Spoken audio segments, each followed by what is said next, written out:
겁니다. 아시아, 저개발 국가, 아주 지저분한 아시아를 탈피해서 유럽에 가서 놀자. 그 유럽을 가기 위해서는 그 진출을 확보해야 된다. 그래서 대륙 침략의 원흉입니다. 청일전쟁, 한일합방, 러일전쟁 다 이 사람이 유도를 했습니다. 그런 사람을 일본에서는 아직도 추앙을 하고 있다는 얘기죠. 그러니까 우리는 아직도 일본이 독도를 자기네다고 주장하는 것도 그러한 맥락입니다. 우리가 만약에 국력이 떨어지면 언제든지 일본은 호심탄탄하게 우리를 노린다는 사실을 여러분들이 잊지 말아야 됩니다. 그래서 우리는 국력을 키워야 된다. 이렇게 여러분에게 말씀드리고 싶습니다. 자, 지금부터 여러분들이 관심 있는 보물섬을 한번 보겠습니다. 보물선의 진실.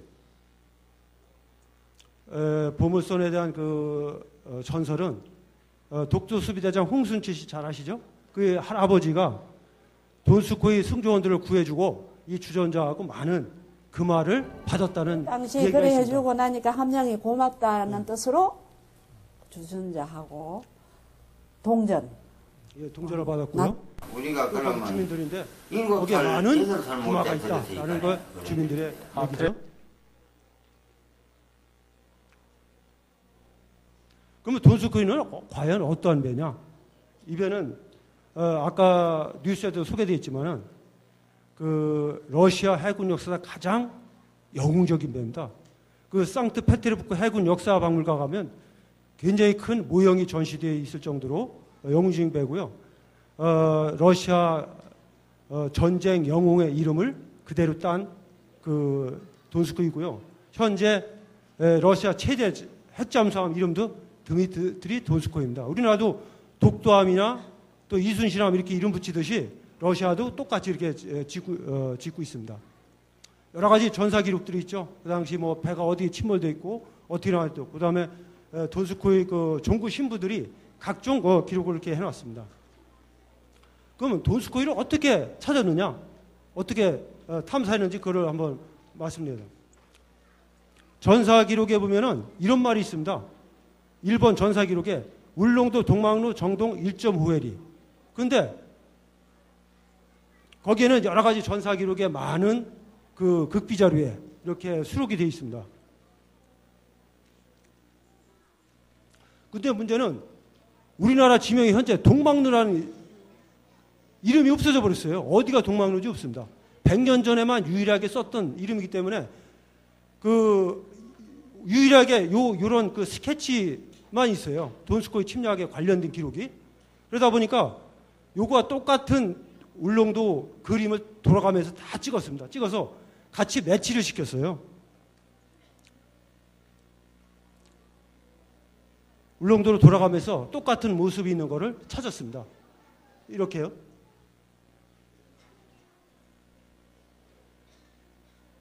이렇게 하나씩 매치시켜서 똑같이 일치되는 이곳을 동막루로 확인하고서 그 침몰 위치를 우리가 확인했습니다.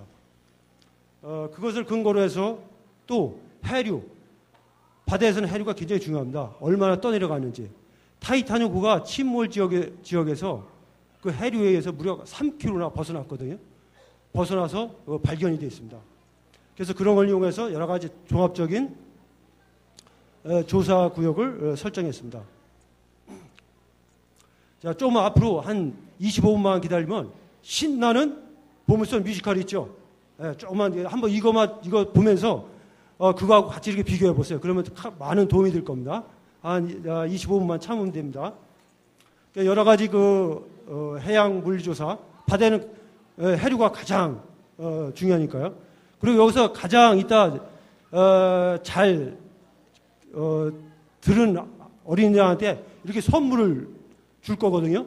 박수 잘 치거나 또 중간에 또 퀴즈가 나옵니다. 퀴즈를 맞힌 학생들에게 좋은 선물이 준비되어 있으니까 잠시만 대기하고 있어요. 그래서 여러 가지 그 해저 지형을 먼저 봐야 되고요. 그 다음에 침몰선 관련된 얼마나 퇴적되어 있는지 전체적. 요거는 그 다중빔은 병원에 가면은 MRI 자기 공명장치요. 똑같은 장치고 요거는 CT 촬영 병원에 그러한 똑같은 장비가 되겠습니다. 그리고 지형 탐사로서는 이런 두 가지 방식이 있습니다. 단일빔 탐사가 있고 다중빔.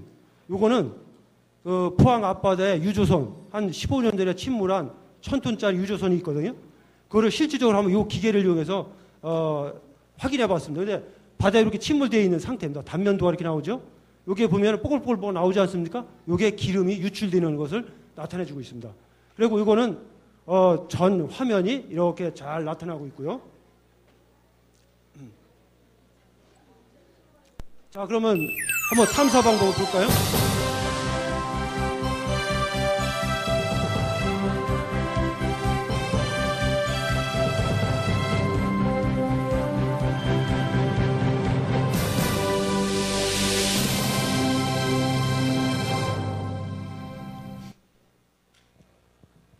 자, 우리가 돈스코이를 찾을 때요. 우리가 타이타닉 영화 다 보셨죠? 타이타닉은 침몰하면서 두 조각으로 나눠졌습니다. 그래서 그거를 연상해서 돈스코이도 침몰할 때 같은 크기 아니면 두 조각으로 나눠졌을 거다. 바다하고 부딪힐 때 두 조각으로 나눠졌을 거다 생각해서 그 이상체를 확인할 때 같은 크기 또는 그거의 반만한 크기를 확인을 했습니다. 그런데 한 200여 개 정도를 다 확인했는데 다 실패를 했습니다.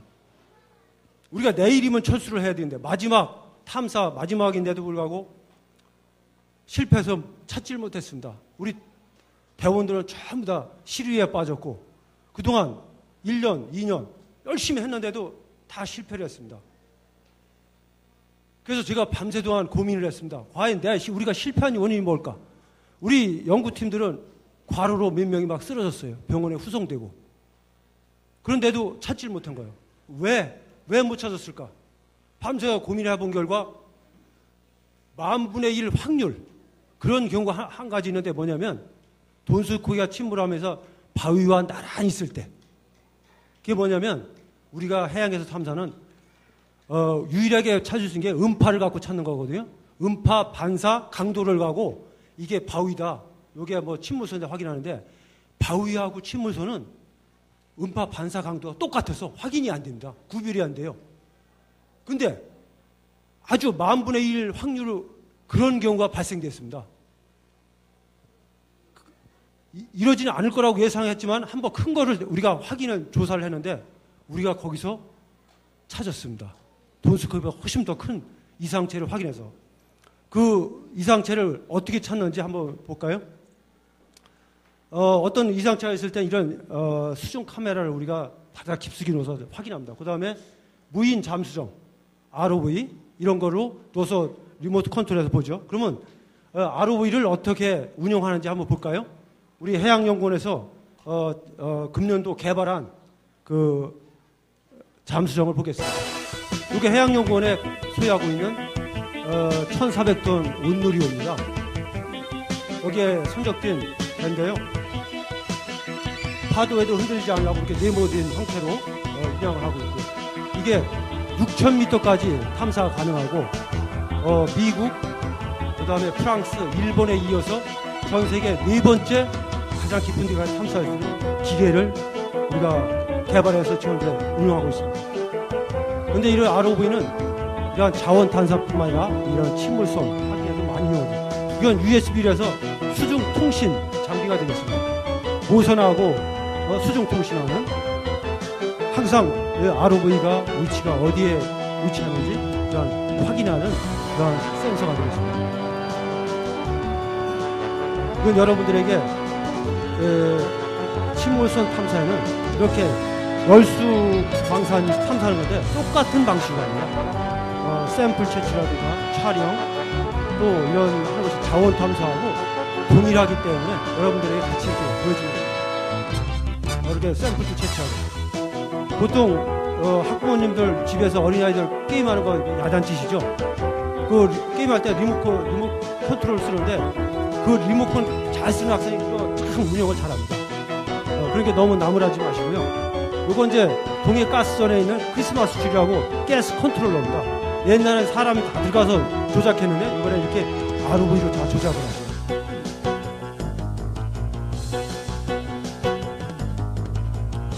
무인잠수정은 사람이 위험한가를 사전에 위험하지 않은 곳을 미리 확인하기 위해서 알아보려합니다.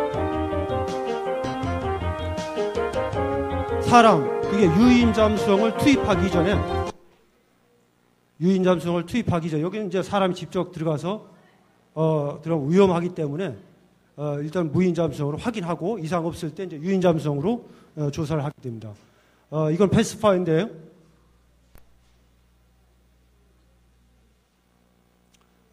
최대 1200m까지 가지고 82시간을 조사할 수 있습니다. 만약에 그 심해로 들어갔다 어떤 어떤 그 바위라든가 걸렸을 경우에는 요 돔만 탈출하게끔 비상 탈출 장치가 이렇게 되어 있죠. 그러면 이건 전체적인 탐사 모식도가 되겠습니다.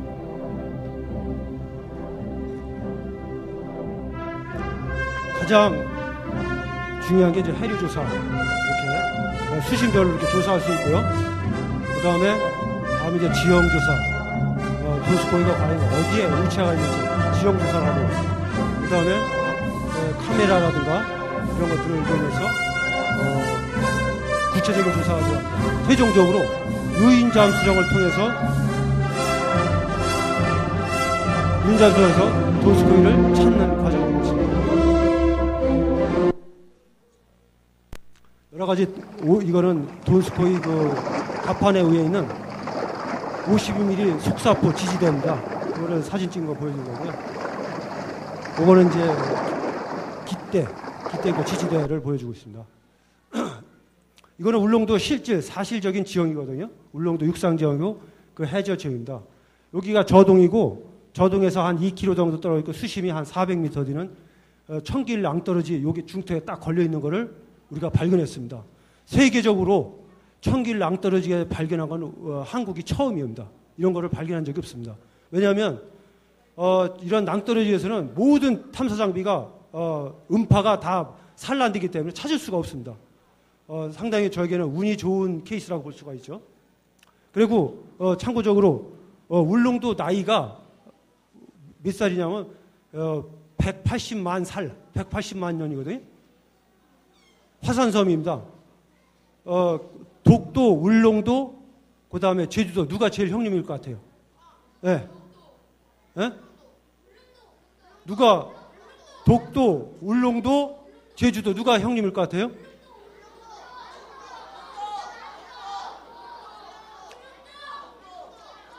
학생 올라와봐. 네. 학생, 네. 저기, 야 학생 아주 제일 이쁜 학생 잠깐 나와. 네, 독도랍니다. 독도가 제일 형님입니다. 독도가 460만 살, 울릉도가 180만 살, 제주도가 120만 년. 그러니까 우리나라 그러죠. 작은 고추가 맵다고 독도가 제일 형님입니다. 여러분들 그 상식적으로 알아두시고요. 자, 지금부터는 여러분이 바라는 게임, 이 선물을 받을 수 있는 시간이 왔습니다. 여러분 타이타닉 영화 다 보셨죠?